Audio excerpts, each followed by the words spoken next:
agradecemos su asistencia, pero más que asistencia, verdaderamente agradecemos el acompañamiento, porque siempre el caminar con el otro siempre fortalece el andar, y en el andar, aunque la subida sea muy cuesta arriba y aunque la vereda sea demasiado lodosa, pero ahí uno se agarra con el otro y es más fácil o menos complicado avanzar.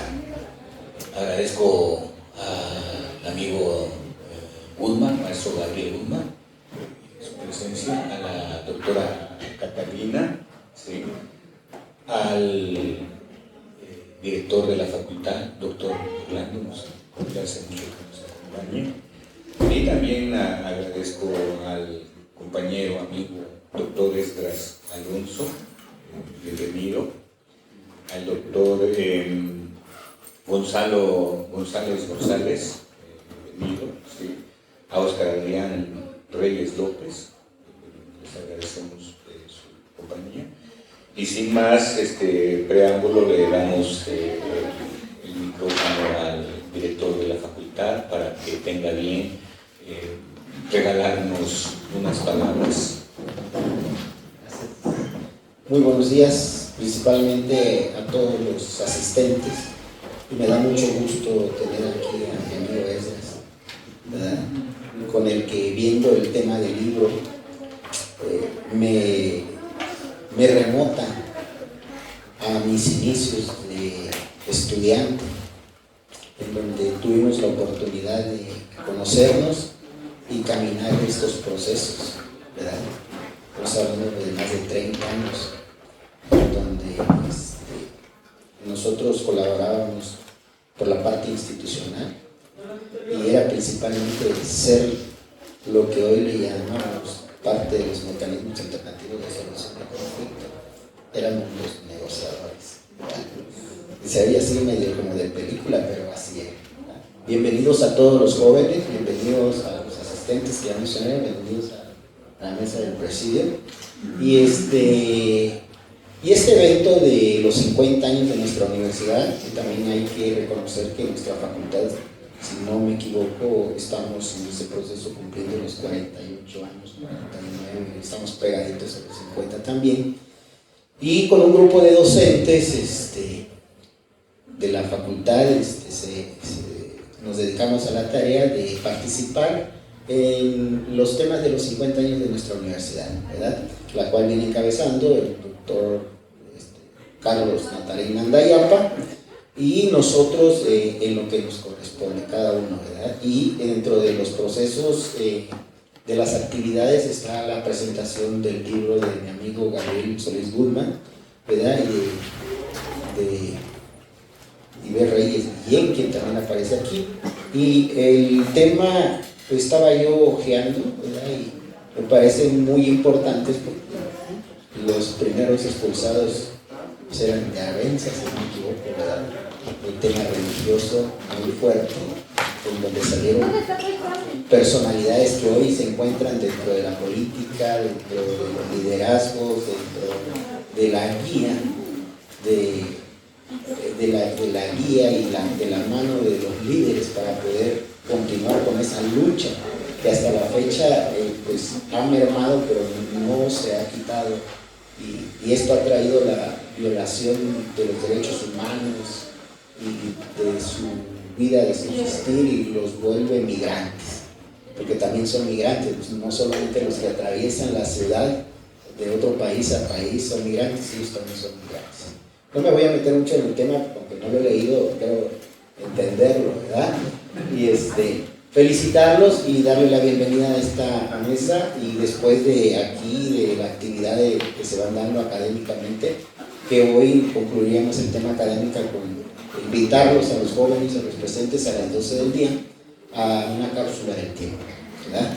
Como ya lo dijo el presentador, aquí mi amigo también, pues estamos haciendo nuestro mayor esfuerzo para que nuestra institución tenga ese realce que estamos buscando, y principalmente el realce, el tema académico, que no solamente se da en las aulas, ¿verdad? En un país de 4x4, esto es externo, e interno, y este tipo de diálogos, la presentación de libros y ponencias, pues es un aprendizaje general, independientemente del aprendizaje especializado de cada uno de los docentes.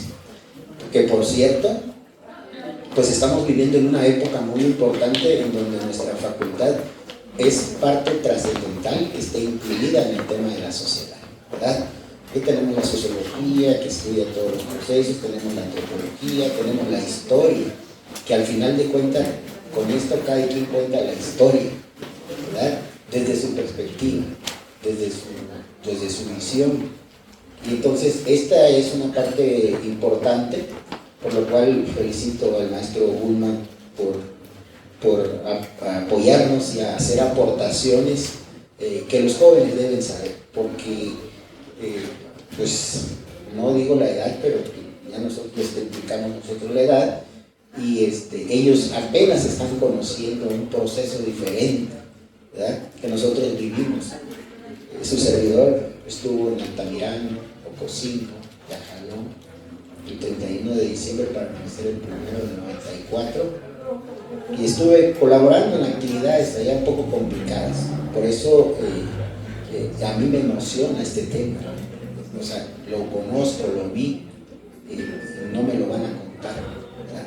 Pero sin embargo yo tengo mi propia mirada, y cada uno de nosotros tenemos nuestras propias miradas, y aquí el tema de la mirada es cultural, académico, y una visión en donde los jóvenes puedan hacer lectura de este libro y puedan empaparse. Yo les sugiero que nuestra historia, aunque difícil y complicada, muy interesante, ¿verdad?, muy interesante en los procesos, desde la anexión de Chiapas a México y todos sus problemas sociales que tienen. Y aquí nos toca estudiar esos procesos, antropólogos, sociólogos, historiadores, y el sistema económico, ya no digamos del país, el sistema económico de nuestras comunidades indígenas en el proceso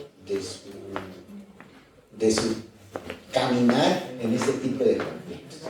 Pues yo nada más les doy la bienvenida a todos ustedes, ¿verdad? Y siéntanse en su casa, que estos eventos se repitan continuamente para que los jóvenes puedan tener una información vasta, y al final de cuentas ustedes tienen la última palabra de poder determinar qué se hizo, qué se realizó, tener una historia y ver si en la historia nosotros hemos avanzado o nos hemos mantenido estáticos en estos procesos que ustedes al egresar de esta facultad tendrán que retomar, porque tienen que voltear históricamente hacia atrás. No se puede regresar, pero sí voltear a checar cuáles son los procesos, y a partir de ahí ustedes deben activar sus propios argumentos. Pues felicidades a todos, bienvenido mis amigos, bienvenido maestro. Ya dijeron la lista de invitados especiales, y a todos los que se encuentran en las redes sociales, creo que ahí Twitter, pues esperemos que hagan sus aportaciones. Y yo siempre he dicho que aquí las aportaciones, independientemente de que estemos de acuerdo, son aceptadas. Es una mirada diferente hacia el futuro, y debemos entender que el hecho de hacer una aportación y que no estemos de acuerdo no quiere decir que estemos en contra de un proceso, sino es una participación y una aportación de cada uno de los que nos encontramos aquí. Bienvenidos a esta facultad, la Facultad de Ciencias Sociales Campus 3 de la Universidad Autónoma de Chiapas. Bienvenidos, y que sea un éxito esta actividad, que sea para bien de cada uno de nosotros. Aunque nosotros ya tenemos nuestra historia, queremos conocer la historia de cada uno de nosotros. Felicidades y bienvenidos.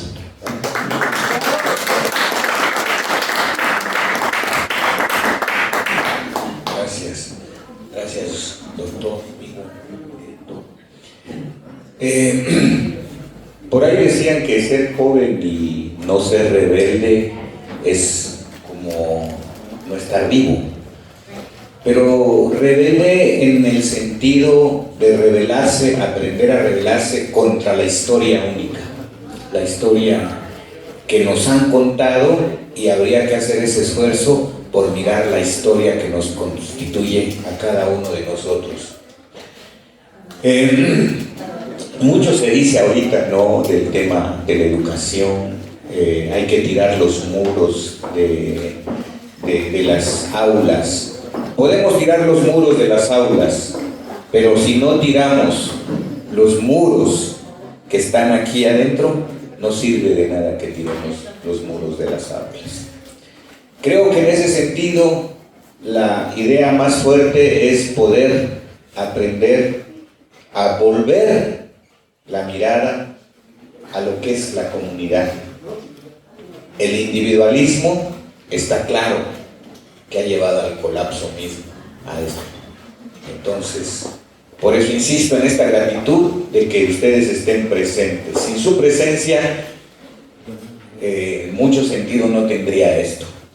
Así que sin más preámbulo, vamos a invitar al compa Liceo, ¿verdad?, para que se haga cargo de la moderada de esta mesa, que la presentadora es la doctora Catalina López y el autor, pues ya el amigo, compañero Gabriel. Así que los dejo y gracias.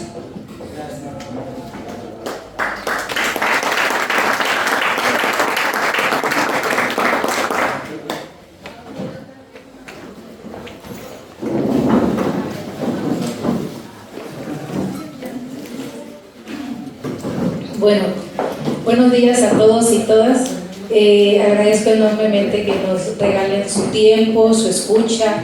Creo que el día de hoy, amén de lo que veníamos trabajando desde hace 3 días, hoy es el tercer día, hemos planteado desde el inicio que estas actividades se han hecho con la intención de que nos escuchemos, de que aprendamos a mirarnos desde otros espacios, con otras formas a las que estamos acostumbrados comúnmente.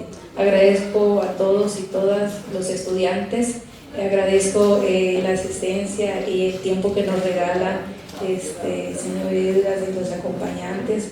De verdad que es un regocijo que nos regalen su escucha.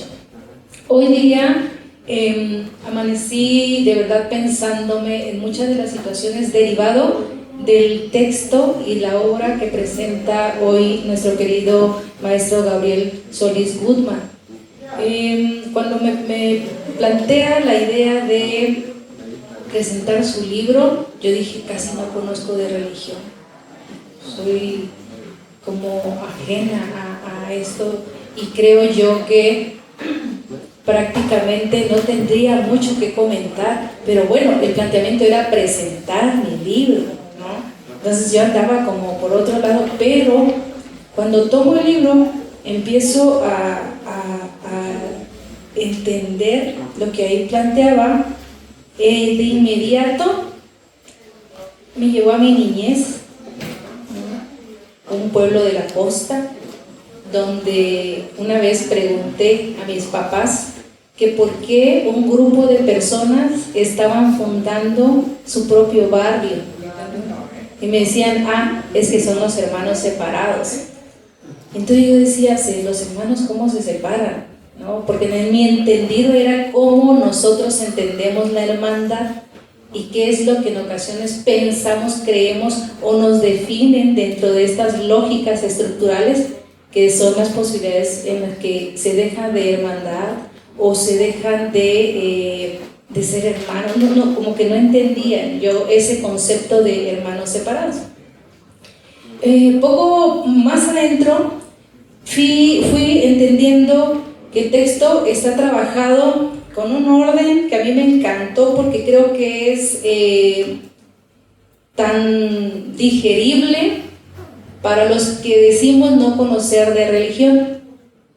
Y el aspecto de los procesos de supervivencia que se plantean ahí, a mí me encanta, porque para mí encuentro ejes que van determinando y me van acompañando. Hagan de cuenta que el autor lo que hace es te toma de la mano y nos dice, fíjate, te voy a contar algo de lo que yo he podido alcanzar a ver, pero sí quisiera compartirlo, porque necesito que juntos veamos y consideremos una mirada en la que nos veamos insertos, no porque no estemos en ese espacio, porque no seamos parte de ese espacio geográfico, no quiere decir que no compartimos las historias, los sentires, las emociones. Y créanme que hubo un momento en un espacio que se define aquí con mucha claridad, que me entró mucha nostalgia. Y dije, ¿por qué pasa esto?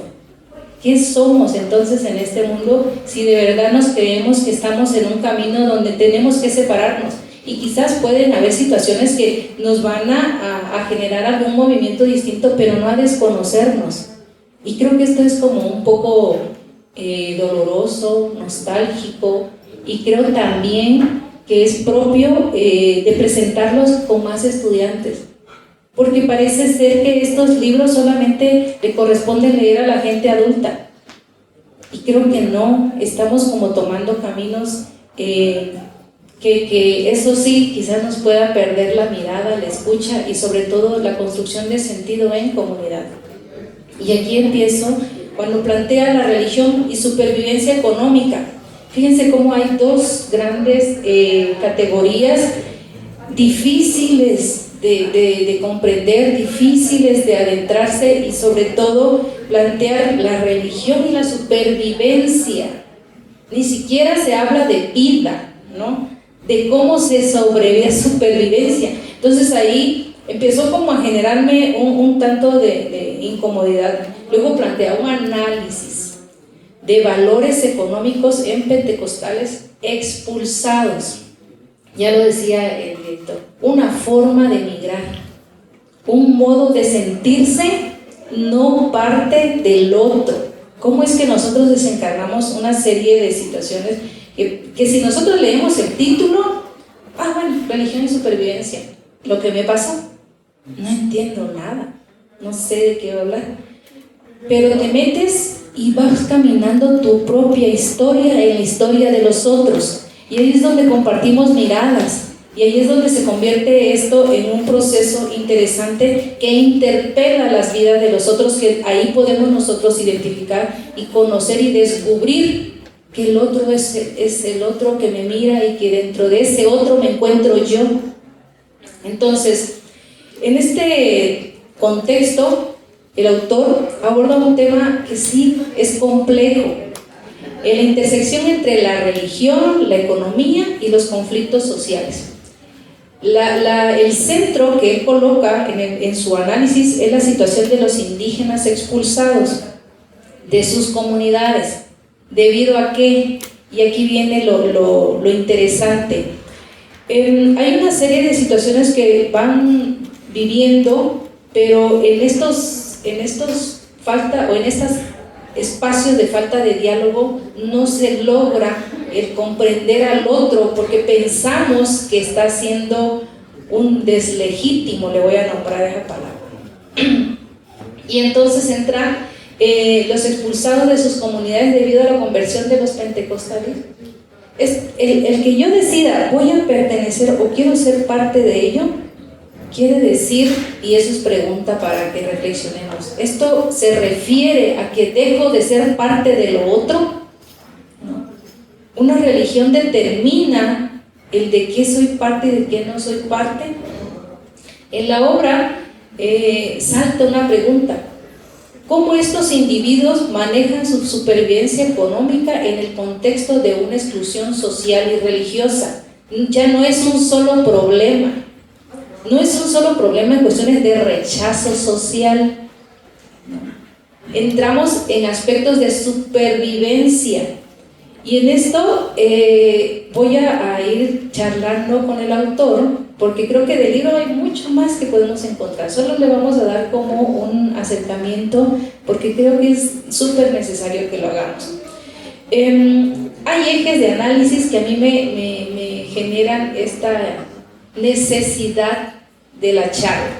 Dentro de ello, el libro aborda un contexto sociocultural y religioso que determina y traza un eje que amplía la mirada de la obra y del autor. Aquí, el autor enmarca en un contexto de pluralidad religiosa en nuestro México. ¿Cuál es la historia de México en función a las cuestiones religiosas, que son súper largas? Y creo que aquí tenemos especialistas que podrían por ahí comentarnos algo más. Donde el catolicismo ha trazado históricamente los procesos dominantes de religión. Y no lo planteo yo porque lo sepa, te digo que la que menos sabe ahora soy yo. Sin embargo, en mi búsqueda para entender esto, he descubierto algunos elementos que ojalá nos dé tiempo para más adelante poder abordarlos, pero ahora me quiero centrar en el texto, que especialmente, fíjese, la religión dominante, especialmente en las comunidades indígenas. ¿Cómo llega este aspecto a trastocar la vida, el sentir de nuestras comunidades indígenas? Sin embargo, el aumento de grupos religiosos evangélicos y pentecostales dentro de estas comunidades ha generado una serie de conflictos. Y ya dijimos, conflictos sociales, conflictos económicos, conflictos culturales y no menor, conflictos personales, donde el sujeto en muchas ocasiones se desencuentra. Dentro de esto está la conversión que aleja, lejos de situar el acercamiento al otro, aleja las prácticas tradicionales comunales porque va provocando tensiones entre estas prácticas, que a menudo resultan la expulsión de los conversos por parte de las comunidades originarias que consideran estas conversiones como una amenaza a la cohesión social. ¿Por qué tendría que ser esto una amenaza? ¿Cómo nosotros vivimos entonces la parte de nuestra espiritualidad, porque quisiera centrarlo ahí, en una función de amenaza si estamos contemplando elementos que son fundamentales, ¿no?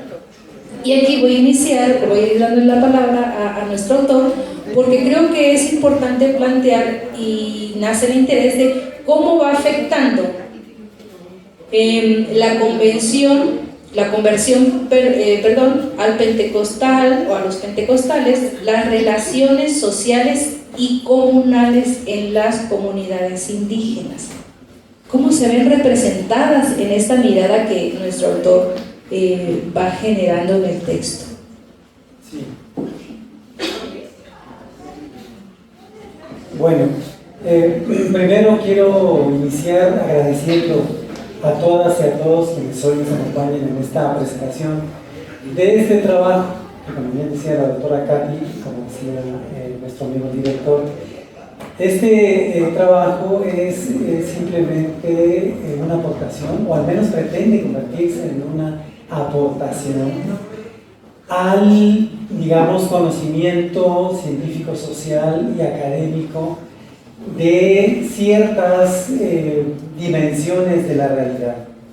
Y en este caso concreto hablamos de una realidad del fenómeno religioso que es muy importante, que ha sido muy importante a lo largo de toda la historia humana y que hoy por lo tanto sigue siendo muy importante y que toma una, validez de primer orden, ¿no? Primero. Segundo, además de agradecer a quienes aquí están hoy siendo partícipes de este ejercicio, segundo, quiero comentar que en este trabajo que ha sido publicado por una editorial de España, aparecemos dos autores, un servidor como autor y mi coautora, que quiero hoy desligarla por completo de lo que aquí se propone, ¿no? Ya que ella pues amablemente me ayudó con todo el proceso de la publicación en la editorial española y por lo tanto acordamos que la pondría como mi coautora, pero reclamos, contenido, todo lo que aquí se plantea, se sugiere, ¿no? Como se dice coloquialmente, todos los golpes son para mí, ¿no? La responsabilidad es mía, ¿no? Eso para iniciar. Tercero, comentar que desde hace muchísimos años, desde siendo un niño, que alguna vez lo fui hace ya 50 años atrás, ¿verdad? Recuerdo que siempre me había consternado, inspirado, siempre me había movido la pregunta acerca de cómo es que los seres humanos aprendemos con H el mundo, es decir, cómo logramos conocer el mundo, cómo tenemos nuestras primeras nociones del mundo, como decían los antiguos filósofos de los siglos XVII y XVIII, ¿no? John Locke, entre otros. Y a partir de ello, mi madre, que falleció hace 2 años, a quien la sigo amando mucho, ella era una mujer muy católica y recordaba que siendo nosotros niños con mis hermanos, que fuimos 17 hermanos, ¿no? De la misma mamá y del mismo papá, nos reunían en las tardes y nos hablaba un poco acerca de Dios, nos decía ella, lo poco que ella sabía, ¿no? Entonces yo me preguntaba y le preguntaba a ella acerca de cómo era ese Dios y por qué la realidad era como yo la veía. Toda esa, primera como reflexión del mundo que hice teniendo 3 años, 4 años, me llevó hasta la Facultad de Ciencias Sociales a conocer la antropología social. Y cuando empiezo a conocer la antropología social, comienzo a comprender que hay un proceso interno y externo al sujeto que se llama cultura, a través del cual esa cultura vista como un hábitus, diría Bourdieu, como una estructura, diría Lévi-Strauss, a través de la cual la construimos, la estructuramos y de pronto con ella vemos el mundo, pensamos el mundo y actuamos en el mundo. Y ello me llevó a lo largo de la licenciatura a pensar en el fenómeno religioso porque me parecía interesantísimo, ¿no? ¿Qué sucede con el fenómeno religioso? ¿Cómo construimos nuestras creencias religiosas en el mundo? ¿Cómo sucede ese misterio en la mente humana? ¿Cómo se comparte con los demás, con las demás? ¿Y cómo llevamos a la práctica, digamos, esa construcción? Así es que ya en el posgrado, en la licenciatura estudié con religión y política, religión y economía, en Tila, Chiapas, en la efervescencia de la guerra de baja intensidad que había entre el ZLN y el gobierno federal del año 95 en adelante. Pero para el posgrado de CESMECA había pensado en que me parecía muy interesante relacionar 2 categorías, por un lado la religión y por otro lado la economía, ¿no? Como muchos creyentes de algunas corrientes religiosas, viven una vida en el mundo simbólico, pero en el mundo de las prácticas difíciles que a mí también me provocaban este mismo efecto, ¿no? Pensar, ¿por qué unas personas viven en la pobreza? ¿Y por qué otras que son la minoría viven siempre en condiciones de mucha riqueza, ¿no? Entonces esas preguntas fueron las que me motivaron en tanto estudioso de lo social y de lo cultural, y decidí que podía explorar en este campo. Así es que me hice una segunda pregunta: ¿a través de qué teoría de la ciencia social puedo acercarme a la comprensión, explicación, como decía Max Weber, acerca de esta problemática? Pude desarrollar un trabajo desde la teoría funcionalista, pude hacerlo desde la teoría estructuralista, pero me pareció que la fenomenología cultural podría aportar elementos. Así es que pensé en Erwin Husserl, por ejemplo, pensé en otros fenomenólogos, por ejemplo, en Berger y Luhmann, ¿no? Y a partir de ellos relacionar a Max Weber con la ética protestante y el espíritu del capitalismo para articular esas 2 categorías y comprender el fenómeno, ¿no? Recordemos que Max Weber hablaba un poco de la ética protestante y el espíritu del capitalismo, y Weber planteaba que la ética del protestantismo, sobre todo en su vertiente calvinista, promovía valores como el trabajo, el ahorro y la inversión, y generar riqueza, ¿no? Y por alguna razón, la mayor parte de los países de la Europa medieval feudal de los siglos XVII y XVIII, que abrazaron estas vertientes del protestantismo, sobre todo el calvinismo, fueron los primeros países que desarrollaron el capitalismo. Entonces, con todas esas ideas, pienso en desarrollar ese trabajo en una colonia icónica en San Cristóbal de las Casas, la colonia La Hormiga, que está sentada aquí en el cerro, ¿no? Aquí en la hoy famosa, lamentablemente famosa, digo lamentablemente porque cuando se habla de conflicto, de broncas y motonetos y demás, luego decimos la zona norte, ¿no? ¿Verdad? Y entonces la colonia La Hormiga alberga una serie de expresiones religiosas, pero una en particular que a mí me llamó la atención fue esta congregación, la congregación pentecostal, la unción del Espíritu Santo. En esta fotografía, estoy junto al pastor Juan Collaza, no sé si el apóstol Edras lo ubica, lo conoce, y su familia. Entonces me llamó mucho la atención de esta imagen y la puse, aquí, ¿no? Y con esos antecedentes, entonces ahora sí ya puedo acercarme un poquito a la pregunta, ¿no? ¿Cómo afecta la conversión, ¿no?, en el ámbito de la vida individual y de la vida comunitaria y social? Por ahí va la pregunta, ¿verdad? Si no, le voy a pedir que me repita la pregunta. No, está bien así. Entonces, a ver, son muchas cosas. El fenómeno religioso es un fenómeno muy complejo, el fenómeno económico también, el fenómeno de la cultura también, y nosotros quienes queremos y hacemos investigación social, también somos seres complejos. La ciencia misma es compleja. Finalmente, la ciencia misma, voy a citar a Esteban Crotz, no es más que un proceso de construcción y producción cultural. Y cuando hablamos de la cultura, también hablamos de la política, ¿no? No en el sentido del partido político, sino en el sentido más amplio, en el sentido aristotélico, ¿no? Entonces, esa complejidad me permitió pensar en plantear una mirada, un acercamiento.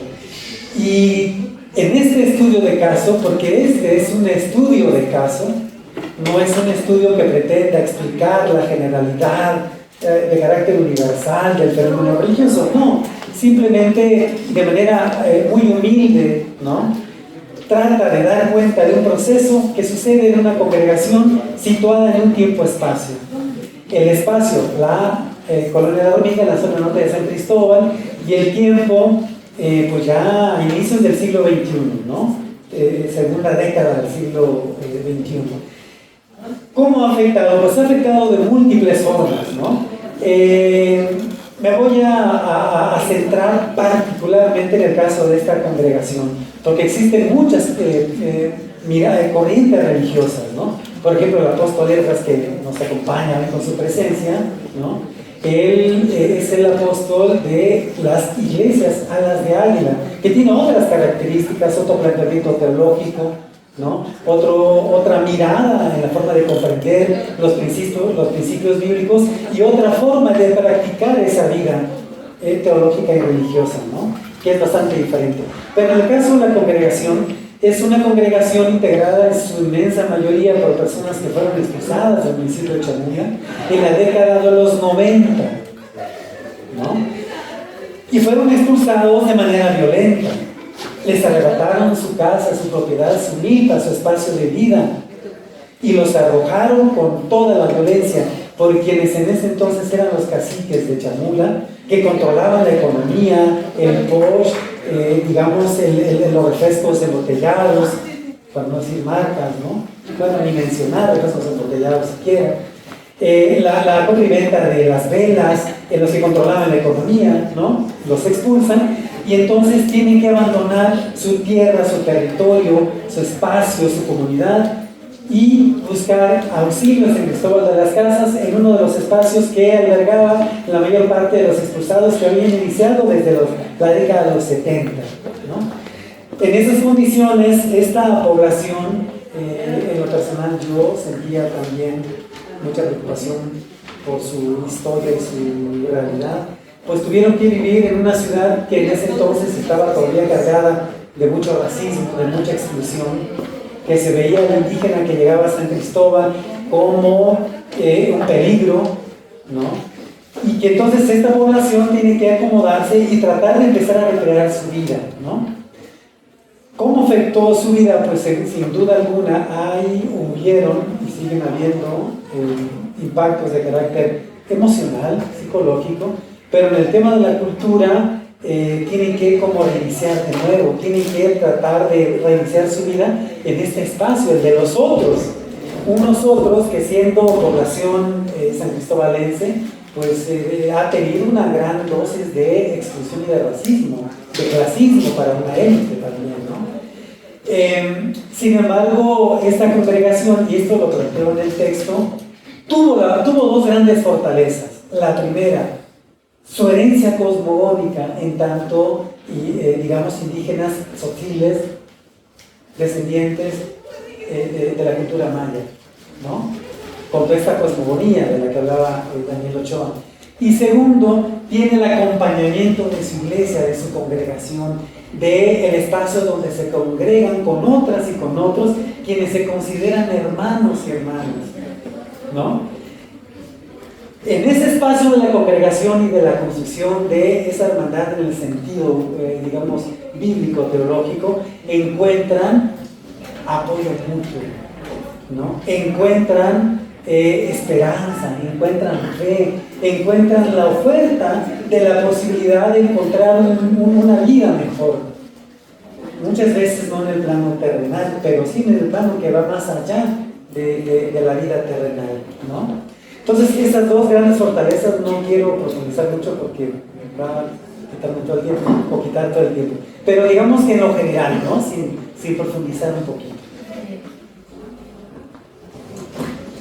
El proceso de pensarse durante la lectura, ahora que dice Gaby sobre el planteamiento de cómo ellos se van acuerpando, durante la lectura me di la tarea de dialogar con un pentecostal, porque el planteamiento que traía nuestro autor es de que hay elementos fundamentales que hacen que la expulsión no sea tan dolorosa.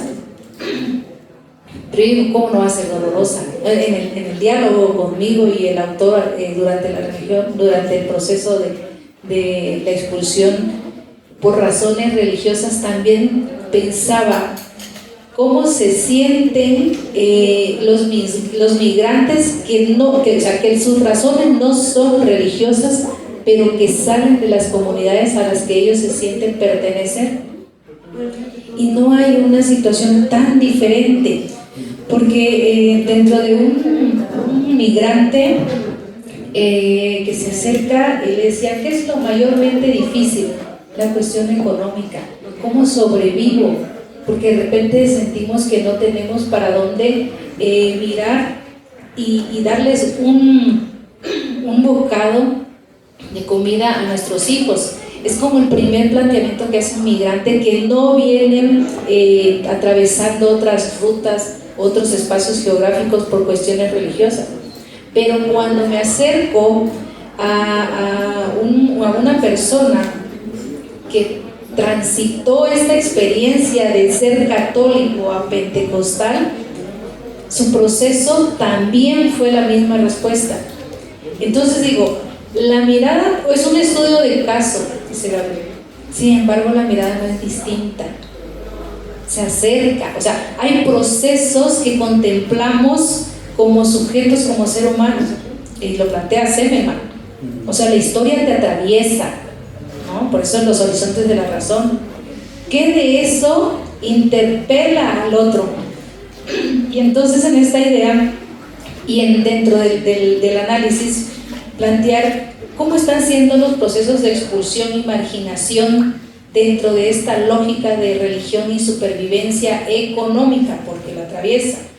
Y bueno, uno de los procesos y principios que traza la obra es la expulsión de los conversos pentecostales con sus comunidades o de sus comunidades indígenas, y esta expulsión no solamente priva de sus pertenencias culturales, ¿no? O sea, es claro que no sufren solamente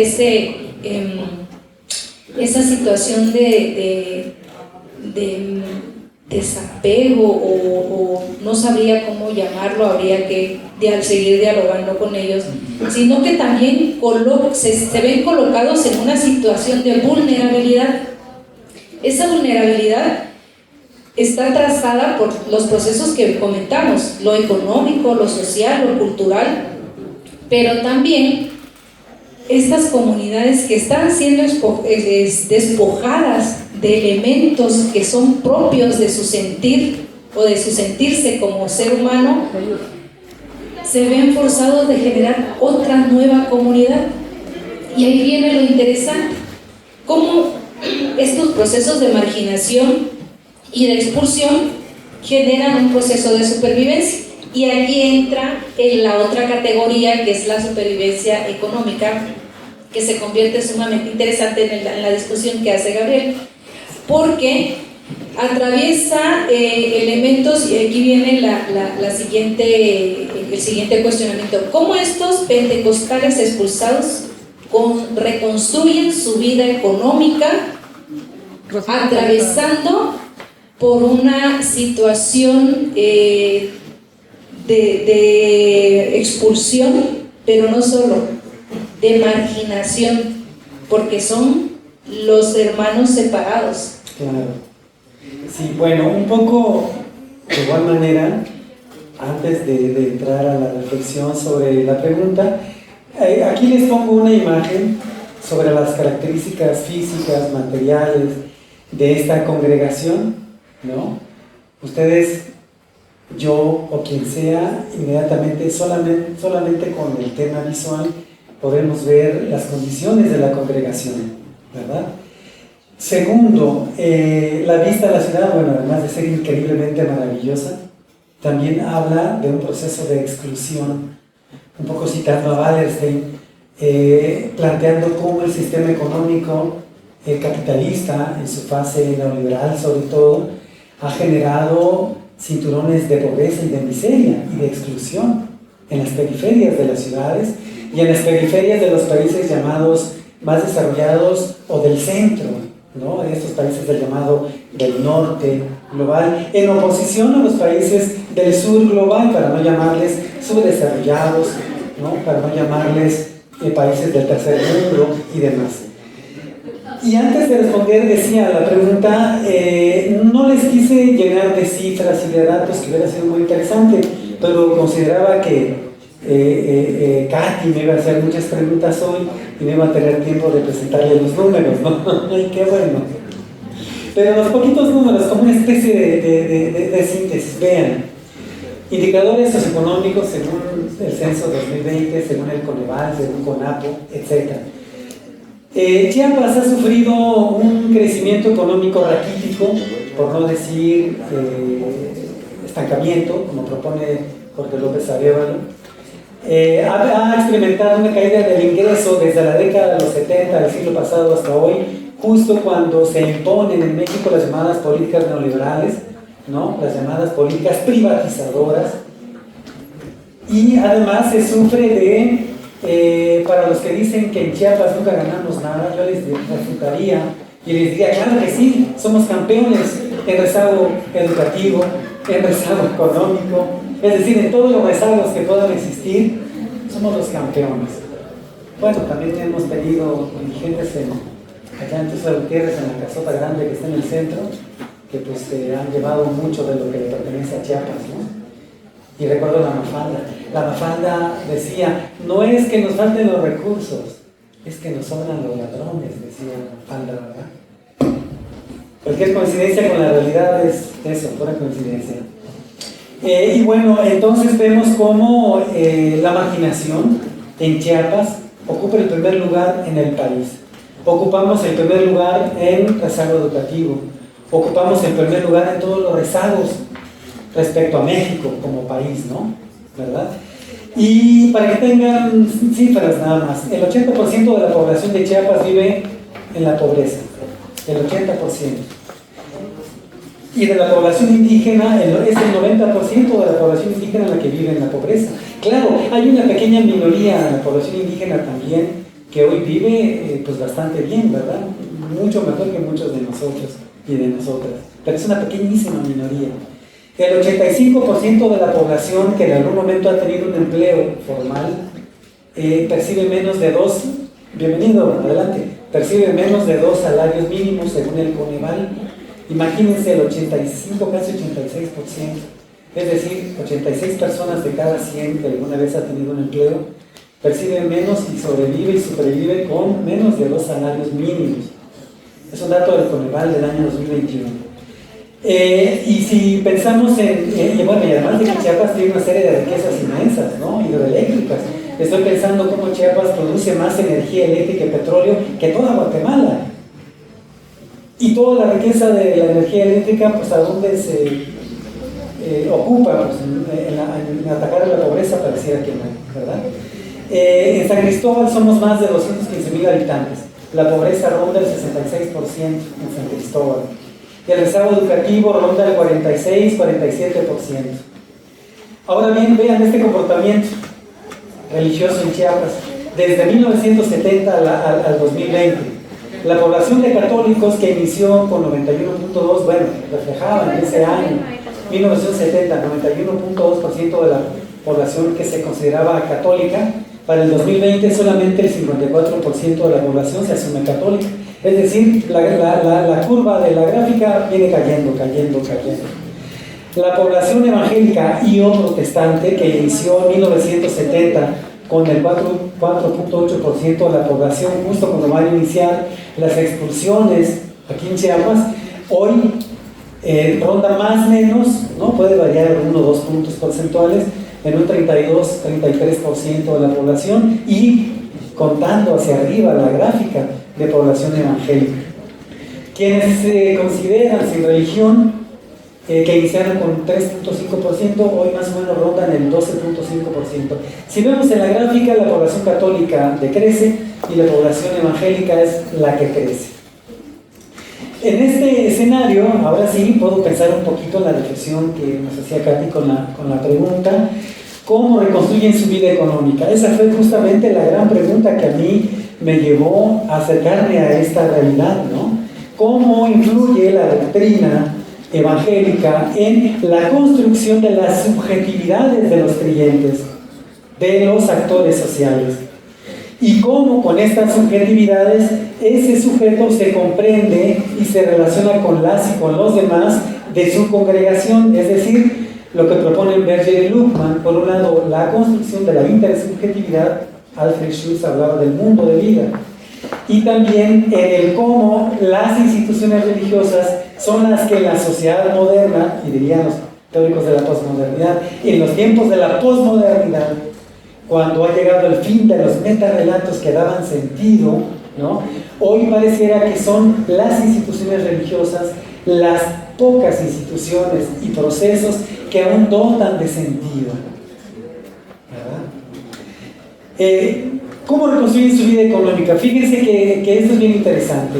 En la década de los 70s, 80s, en la literatura antropológica, cuando se hablaba de esta línea de la antropología de la religión, se pensaba que existía una teoría de la conspiración, cuando apenas se llegaba el movimiento evangélico a Chiapas, ¿verdad? Y resulta de que en esta corriente teórica se decía que muchas iglesias evangélicas llegaban a América Latina. De Piney planteaba ese tema también, con un trabajo que se llama El refugio de las masas, ¿no? Decían en Chiapas que las iglesias evangélicas llegaban a desestructurar la convivencia comunitaria, el tejido social, para que detrás de ellos pudiera llegar la dominación norteamericana, obviamente con la CIA, ¿no? Hemos dialogado con el apóstol muchas veces sobre estos temas y tenemos muchas coincidencias. A pesar de que se le llamaba a esta corriente una teoría de la conspiración, pues hay muchos elementos que dicen que pues, no estaba tan errada esa teoría, ¿no? Sin embargo, también se decía que estas iglesias en muchos casos no promovían la superación de la pobreza. Y hoy existen muchas corrientes del movimiento evangélico que hablan de una teoría de la prosperidad. Por ejemplo, el movimiento neopentecostal, que a diferencia de este caso, de una iglesia pentecostal, sí plantean que la pobreza es una condición, digamos, de gracia con Dios. Al menos en esta congregación así se planteaba, ¿no? Sin embargo, en el intento de analizar cuáles son los valores económicos que se profesaban bíblicamente en la congregación, encuentro que en esta congregación no existían valores económicos que tuvieran sustento doctrinal, sino más bien existía como una especie de sentido práctico en la que el pastor y todos y todas quienes integraban la congregación hablaban de que la lucha de todos los días era conseguirse un trabajo. Y para ellos un trabajo no era exactamente un trabajo asalariado, sino un modo de ganarse la vida en el día a día, ¿no? La mayor parte de la población que tenía alguna ocupación en esta congregación se dedicaban a el trabajo informal, llámese el ambulantaje, la venta de chicles, de frutas, de pequeñas artesanías, como peones de albañiles, ¿no? Para arreglar jardines. Es decir, la fuerza de trabajo que se encuentra en la periferia del sistema económico capitalista, en su fase neoliberal, ¿no? Pero que es muy útil al mismo sistema por dos razones.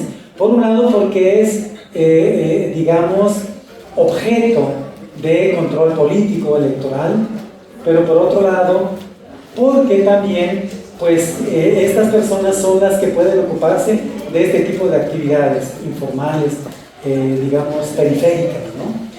¿Cómo hacen o han hecho la población de esta congregación para supervivir el día a día? Pues precisamente apoyarnos entre ellos para poder vender chicles, para dedicarse al trabajo informal, para hacer algún oficio, ¿no? Trabajos digamos, no formales, no calificados, y que los ubicaban con niveles de ingresos en los que apenas les alcanzaba para sobrevivir primero.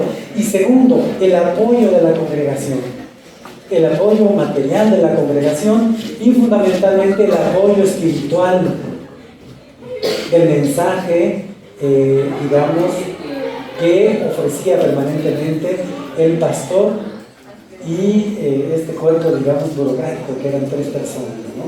En términos muy generales.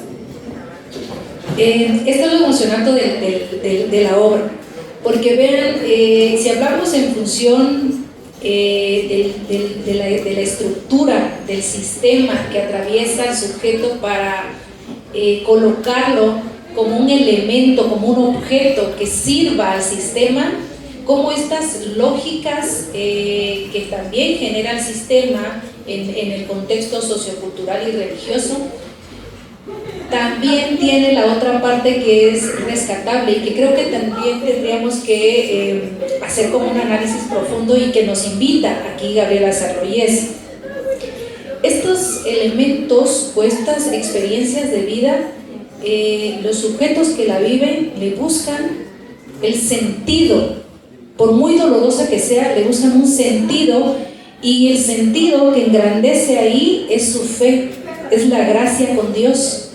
Y entonces vean, en el texto nosotros vamos a encontrar que la obra resalta como la religión no solo es una fuente de fe y consuelo, así dicho por quienes lo van viviendo y quienes lo van atravesando, sino que también, y ahí viene una ruptura que yo quisiera colocarla como esperanzadora para saber que el sistema también tiene una rendija en la que nosotros podemos incidir para mejorar este proceso de vida, sino que también tiene un marco moral y ético que les va a proporcionar un conjunto de valores que va a influir en sus prácticas de vida, incluyendo por supuesto la económica. Pero además de ello, la religión va a moldear un modo de habitar el mundo, un modo de habitarse en los espacios sociales, laborales. Es un esfuerzo de una comunidad que pretende y está en lucha de adaptarse a procesos nuevos que van a condicionar toda su lógica de vida.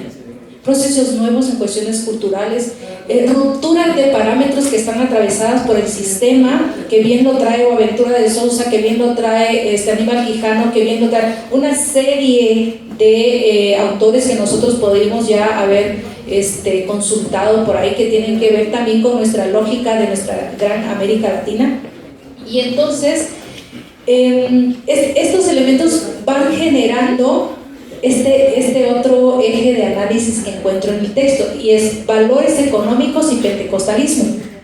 Dentro de estos valores económicos salta otros más supuestos, le voy a llamar, de quien lee, o sea, de su servidora. Y interpreto desde esta obra que en términos materiales no se centra, su preocupación no se centra en términos materiales de la comunidad que vive y padece esta expulsión, porque para ellos su fortaleza se encuentra en la fe espiritual de quien se está organizando como un nuevo mundo. Y aquí vienen otras lógicas y en el entendido de lo que nos han planteado la lucha de los zapatistas. Un mundo donde quepan muchos otros mundos.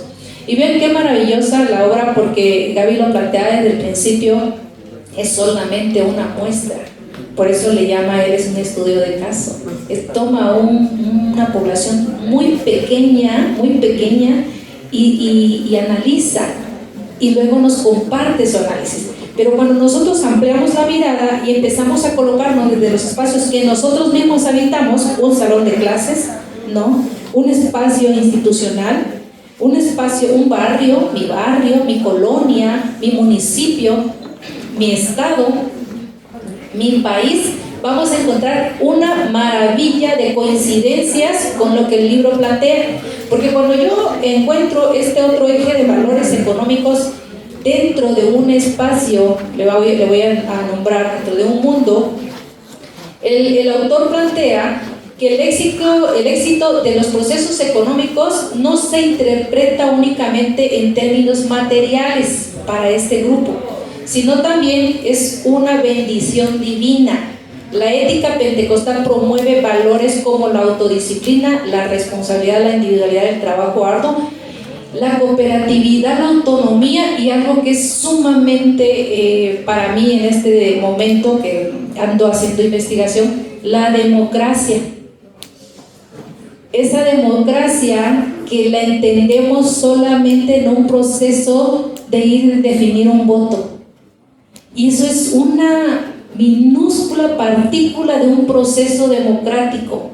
Los procesos democráticos que se generan aquí es de acompañamiento, es de procesos de gestión, pero de gestión en el entendido de hacer nacer un proceso, no en el entendido de hacer administración o procesos administrativos, sino de gestar. Y ustedes saben que la gestación tiene que ver con un proceso de dar vida a algo nuevo. Entonces, esto rompe para mí el concepto de religión tan limitado que estaba aquí y acrecenta el interés por entender. Si entonces no se centra sus procesos de supervivencia en una cuestión económica únicamente, porque de ahí parte el autor, si no se centra en una cuestión de vida, de procesos de gestación, de hacer otros mundos posibles, creo que la obra va más allá del título, y creo que el mismo título abre rutas, pero también sorprende en su lectura.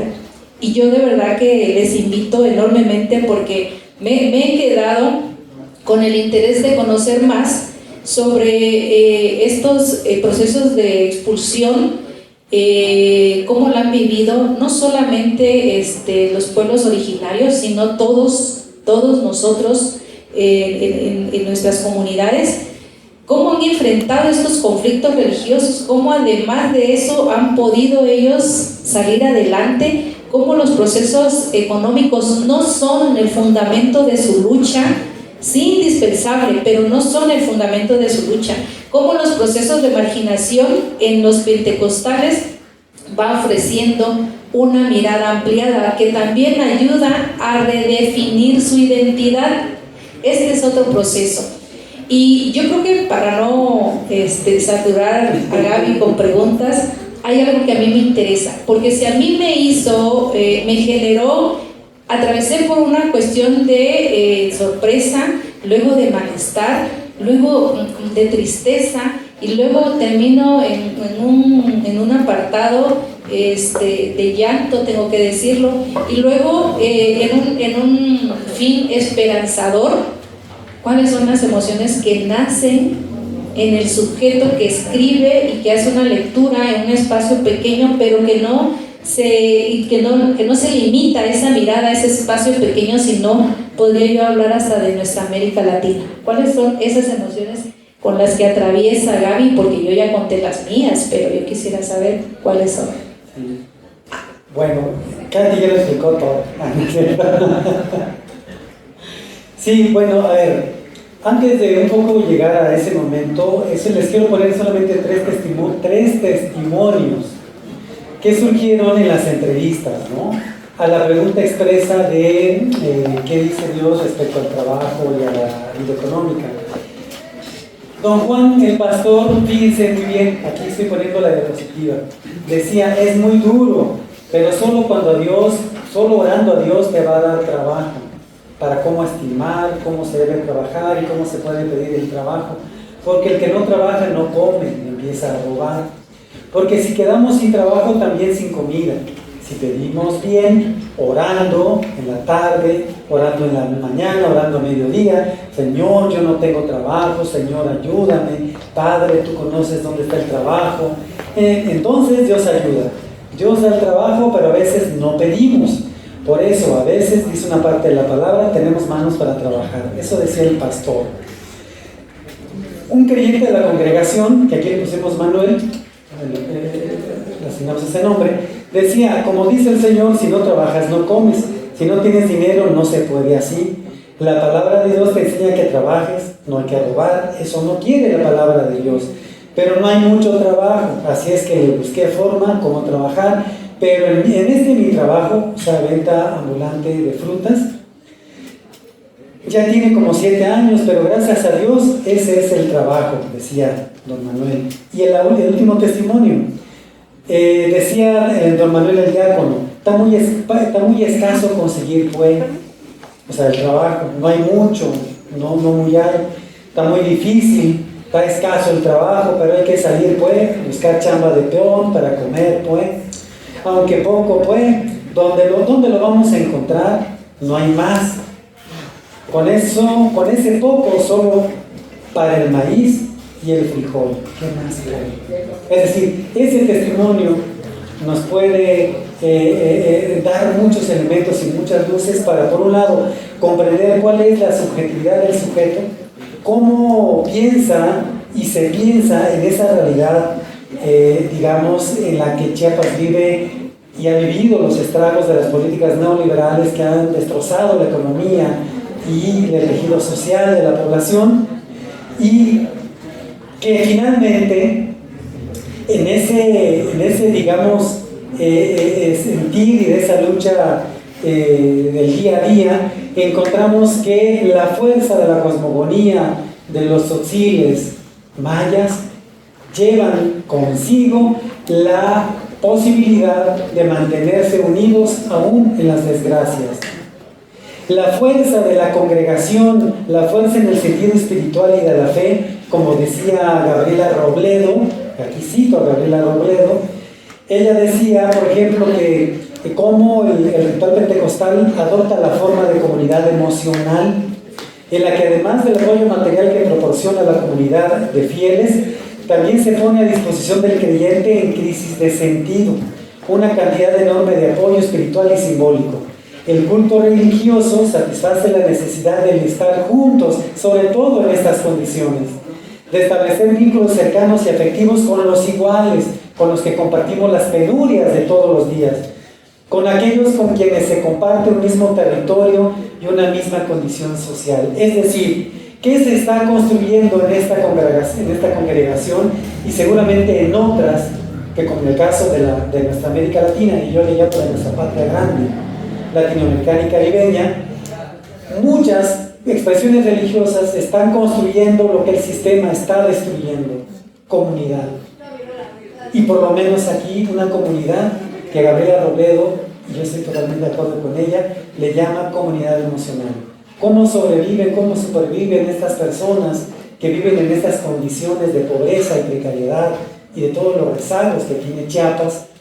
Pues sobreviviendo con la lucha de todos los días en la actividad informal y sobreviviendo gracias al impulso de su cultura tzotzil, pero también gracias a la fortaleza que les brinda la espiritualidad y la fe que se propaga en el culto de la congregación. Por ello Gaby Robledo Y yo estoy de acuerdo, hablamos de la comunidad nacional como ese medio que puede, o que está hasta hoy garantizando la supervivencia.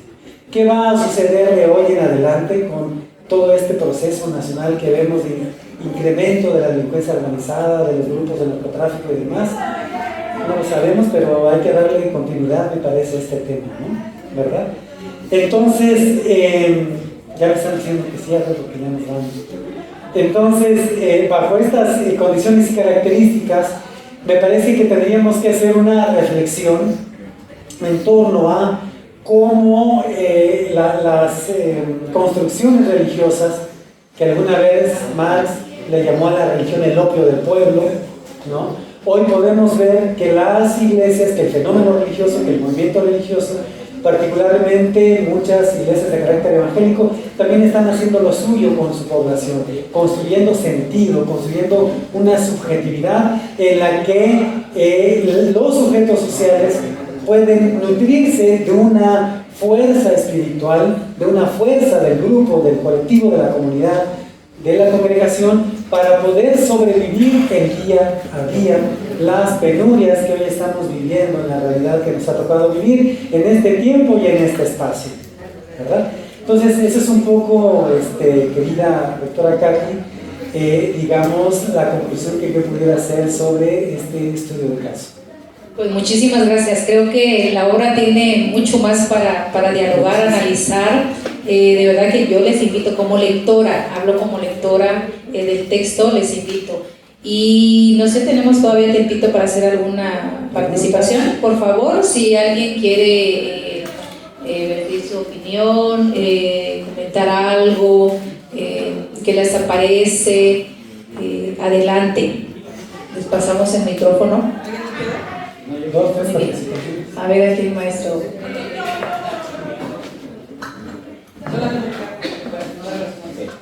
Bueno, muy buenos días a todos y a todas. Bienvenidos. Pues felicitarle, estimado maestro Guzmán, por tu obra. Pues es importante visibilizar el tema de la religión, sobre todo porque en los Altos de Chiapas todos sabemos que es muy significativo el papel que juega la religión. Mi pregunta es muy concreta. Justo al final de tu exposición mencionabas esa expresión que se refiere, ¿no? Que la religión es el opio del pueblo. ¿Qué tanta verdad, mentira, falacia existe en torno a esa expresión en el contexto de los Altos de Chiapas? Sabiendo que han habido incluso problemas religiosos, a mí me parece que incluso en lugares como Tila, Chiapas, tú lo mencionaste, yo tengo familia ahí, he vivido de cerca esos procesos, pero tenemos también problemas aquí en Mitzitón. El maestro Esdras ha sido incluso conciliador y pacificador en ese tema. ¿Cuál sería el contexto de ese planteamiento? Dice por ahí, muchas gracias doctor por la pregunta, muy buena pregunta, pero una pregunta bomba, diría yo. Dicen por ahí que si queremos llevar la fiesta en paz, que no hablemos de política y de religión. Pero obviamente hoy tenemos que hablar del tema, ¿no? A Carlos Marx se le debe este enunciado de la religión vista como el opio del pueblo, ¿no? Sobre todo por su capacidad de construir ideología, decía Marx, o en términos generales una falsa conciencia. Sin embargo, en mi caso yo podría reflexionar en torno a que la institución religiosa, el fenómeno religioso, el movimiento religioso en Chiapas, ha tenido pues una serie de complejidades. La religión dominante, que fue la Iglesia Católica hasta, digamos, hasta estos días, y en caída, digamos, en caída libre, pues ha visto perder su hegemonía en términos de su número de adeptos y en términos de su capacidad política. Han venido creciendo las iglesias, digamos, de tipo evangélico, ¿no? De tipo las corrientes evangélicas. Yo no podría plantear que las religiones sigan siendo el opio del pueblo. Yo pienso más bien que las religiones siguen construyendo sentido, siguen construyendo subjetividades, siguen construyendo una forma de ver el mundo, de pensar el mundo y de entender el mundo. Ese mundo no se puede entender si no es a través y a partir de su contexto, de su correlato histórico, del tiempo que nos ha tocado vivir y de las condiciones en las que nos ha tocado vivir. podría plantear entonces, como reflexión antropológica, que el movimiento religioso, que una estructura religiosa construye un sentido cultural. Depende de quiénes sean las y los líderes de ese movimiento religioso los que le van a dar una orientación hacia un rumbo o hacia el otro rumbo, ¿no? Entonces digamos que esa sería como mi reflexión. Y les invitaría a que de aquí en adelante continuemos con la pregunta, ¿no? Es decir, a lo largo de los años, tratando de responder a la pregunta. Muchas gracias, doctor. Quería hacer una pregunta concreta. Si en un futuro quisiera adquirir su libro, ¿dónde lo puedo adquirir y cuál es su precio al mercado? Solamente sería eso. Sí, precio del mercado. Cuento. 2.000 pesos. Pero precio mío y de comunidad, 100 pesos. Es una cuota de cooperación. Para quien quiera, 100 pesos. Ya, si no, lo que diga su corazón. 10 para llevar. Sí. Bueno, Adelante, compañera. bueno, más que pregunta es comentario, porque, bueno, yo estudio sociología del quinto semestre, y algo dentro de las problemáticas sociales que vemos continuamente, independientemente del problema del lugar, es esta cuestión de la cohesión social, ¿no? Como estas redes sociales se han fracturado completamente a través de un problema como es esta cuestión económica, ¿no? Y esta parte neoliberal durante mucho tiempo ha buscado desnaturalizar y deshumanizar a las sociedades, ¿no? Y la resistencia y las alternativas ante esto han sido tan pocas y tan difíciles de observar y de trabajar inclusive, que hoy por hoy pues tenemos diferentes problemáticas debido a esto, ¿no? Un tema, hablar, como decían, hablar de la religión es mejor no digas nada, ¿no? Pero en este sentido no estamos hablando de una religión únicamente, sino de la concepción de la religión como herramienta social para la conjugación de redes sociales, ¿no? Estamos hablando de estos elementos sociopolíticos, inclusive con los que se maniobra a las diferentes sociedades, pero que al mismo tiempo nos proponen una alternativa, ¿no? Independientemente de la creencia, hay un concepto llamado fe. Y por ahí en unas iglesias dicen que la fe mueve montañas, pero no únicamente, la fe une personas porque son intereses en común también, ¿no? La fe conlleva a la comunidad y la comunidad conlleva la alternativa ante las soluciones de problemáticas. Es una alternativa ante la individualización neoliberal capitalista que estamos viendo hoy por hoy. Entonces creo que justamente como este tabú de la religión durante temas sociales, ¿no? Dentro de la academia, inclusive la religión está muy estigmatizada, nos ha obligado a voltear a otros lados y nos hemos dejado en esta situación, esta posible alternativa como científicos sociales. No es implementar una religión sobre una población, sino es revalorizar el significado de la religión y justamente las herramientas que estas promueven para identificar de qué manera podemos proponer soluciones ante las problemáticas sociales, ¿no? Porque es lo que vemos, que es lo primero que hacemos cuando hay un problema, ¿no? Vénganse para acá, y hay que dar de esta manera, pero oigan, tienen soluciones ellos también, ¿no? Entonces, si no estamos identificando y reconociendo el valor de las instituciones religiosas a partir de las creencias de esa comunidad, no del individuo, de la comunidad, estamos formando parte del problema también, ¿no? Parte, igual que demostraba y que me llamó mucho la atención, esta cuestión emocional, porque no estamos viendo la problemática desde esta postura humana, y volvemos al mismo punto, formamos parte del problema desde esta desnaturalización. Entonces, creo que la religión sí es un fuerte inicio de cambios sociales, ¿no? Es algo que no hemos visto y que nos han obligado a voltear, de que no lo miren y hay que trabajar con otras situaciones, pero es algo que hay que voltear a ver, es algo con lo que hay que trabajar desde una forma humana y posiblemente promueve campos emocionales sumamente fuertes y sólidos. Entonces, qué bueno que se tome de esta manera el trabajo y que haya un libro que podamos leer que nos explique. Gracias por tu reflexión, compañera. Sí, vean, aquí dejo una cita de un testimonio, ¿no? Ante esta desestructuración de la vida posmoderna, cuando se ha llamado al fin, o se ha nombrado el fin de los metarrelatos, de los metadiscursos, el surgimiento de la incertidumbre, etc., pues aún hay superviven, perviven algunas instituciones que aún siguen dotando de sentido, como lo planteaban Berger y Luhmann, ¿no? Y es justamente eso. Muchas gracias. Ok, vamos a tener dos participaciones, le vamos a ceder la palabra aquí al maestro Catalán y posteriormente a la doctora. Quiero informarles también, jóvenes, que el Grupo Colegiado de Investigación tenemos, digamos, proyectos de investigación relacionados a la religión. Próximamente sabrán de eso. Entonces sería bueno que ya nosotros iniciemos en estas líneas de investigación que importan mucho. Le cedemos la palabra. Buenos días. Gracias. Antes que nada, pues felicidades, maestro. Felicidades. Claro que eso es que nos da esta oportunidad de ampliar el conocimiento y aprender más, naturalmente, ¿no? Voy a ser corto como por el tiempo, como me indican, y que, pues sí, lamentablemente estos contenidos que usted aborda son amplios, ¿verdad? Importantes, pero intentando.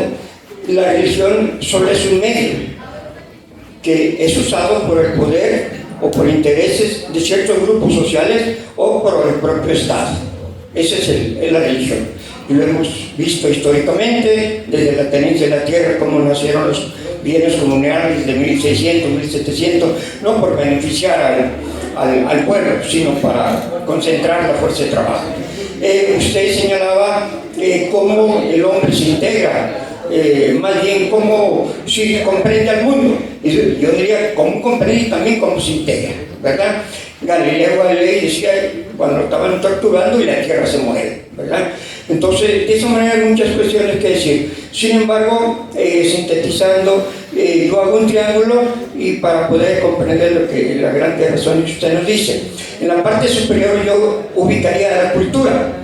En la parte superior incorporaría el otro contenido que se llama analfabetismo y el propio poder por el propio Estado, ¿verdad? Chiapas está lleno de pueblos trasplantados. Si vamos a la Sierra Madre, a la Selva Lacandona, al norte, encontramos celtales, osiles, choles, y los conflictos naturalmente que sí se inician por ciertas comunidades, pero por ejemplo también vienen los conflictos sociales ocasionados por esos movimientos. Palestina se enfrentó con choles cuando formaron Palestina, la Selva Lacandona, y surgió Frontera Echeverría, se separaron ya siendo pueblos originarios en la Selva Lacandona en busca exactamente de la tenencia de la tierra o de sobrevivir. Es decir, los conflictos son diversos. Entonces, ¿qué decimos aquí? ¿Cómo estamos ahorita concentrados? Y esto es lo más importante, ¿verdad? Que exactamente nosotros buscamos los términos adecuados que nos conduzcan a la reflexión. Entonces, la tenencia de la tierra, los conflictos sociales y la religión han sido términos que han causado muchos problemas. Pero concluyo, ¿por qué hacemos esto?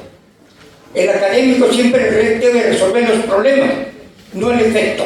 Entonces lo que vemos exactamente la mayor parte son efectos.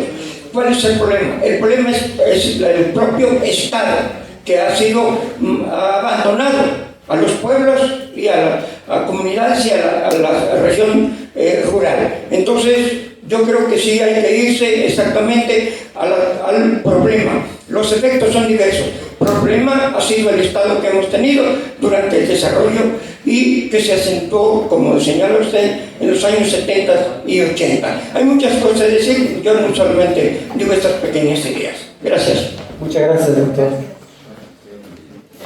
El apóstol es Brasil. Primero agradecer la invitación. Una mirada desde la academia es de gran valor.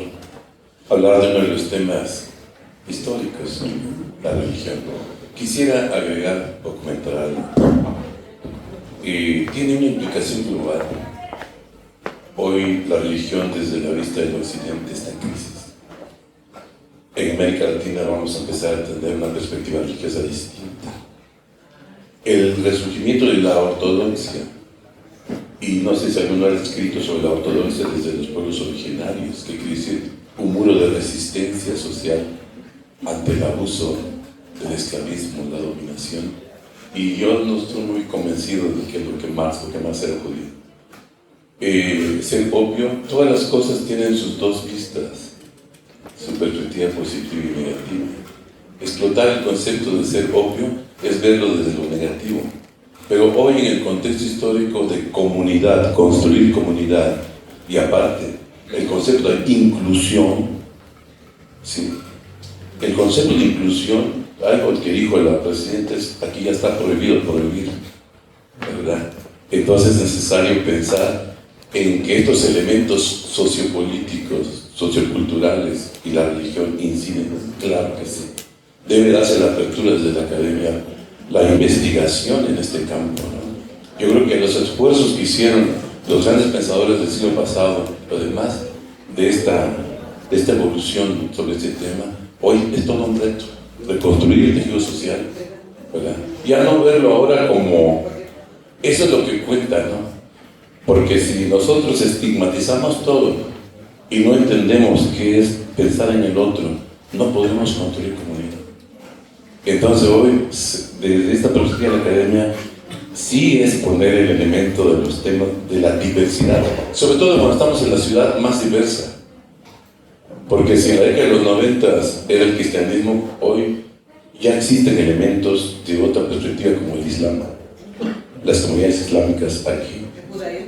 Sí, la comunidad judía aquí, los budistas, los anglicanos. O sea, aquí hay una diversidad religiosa. Entonces, es bueno hoy el acercamiento, los reencuentros, el análisis, muy de acuerdo con la joven. Creo que es necesario reconstruir ese diálogo.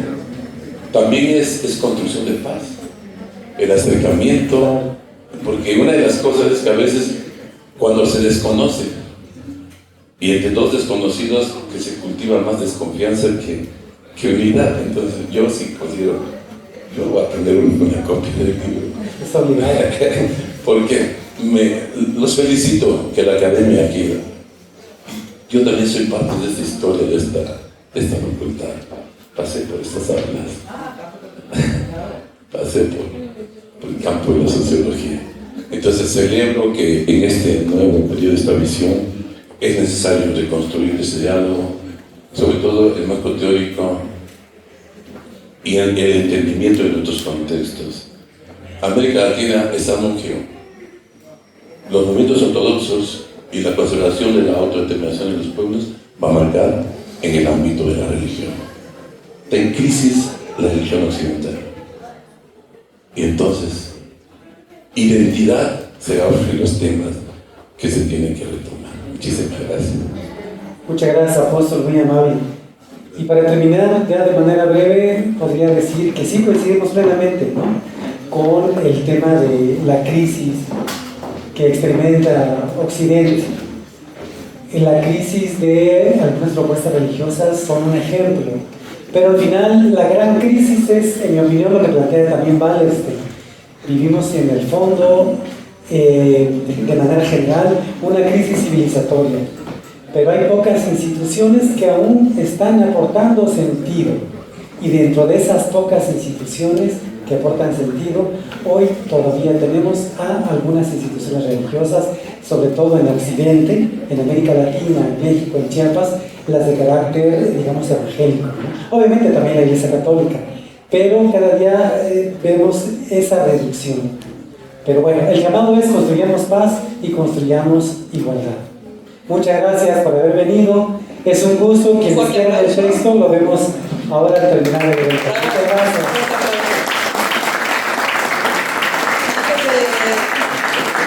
Antes de que entreguemos los reconocimientos a nuestros invitados, queremos hacer el agradecimiento muy especial al grupo de primer semestre que junto con nosotros organizó el evento del día de hoy, y también a los jóvenes y las jóvenes del sexto semestre de la licenciatura en Historia. Voy a nombrarlo porque es importante que ustedes conozcan y reconozcan que el trabajo, que estas actividades son para ustedes y por ustedes. Nosotros nos debemos a ustedes, la universidad se debe a ustedes, y por eso nosotros día a día reconocemos el trabajo que los estudiantes realizan.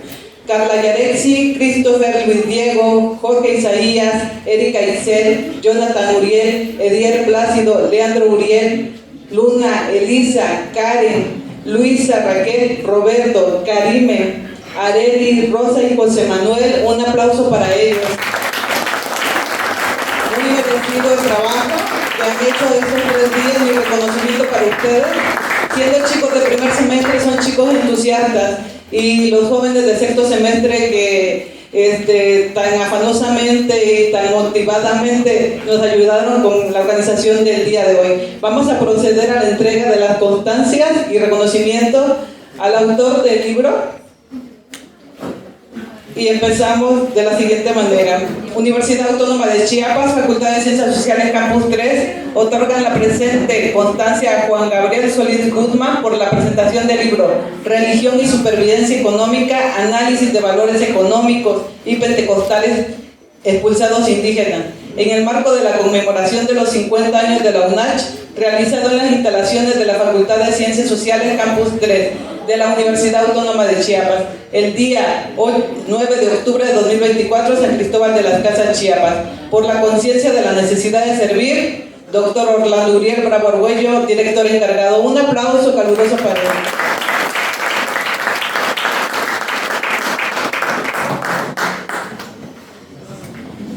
Bien, me corresponde a mí entregar la constancia a la maestra Catalina López Ordóñez. Me voy a permitir leer la parte más relevante.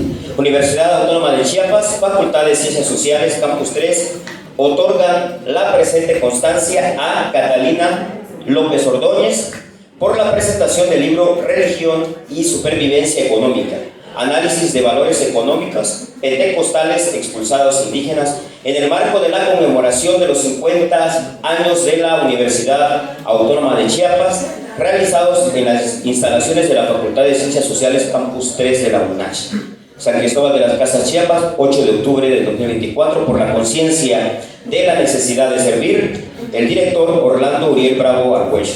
Muchas felicidades, estimada maestra.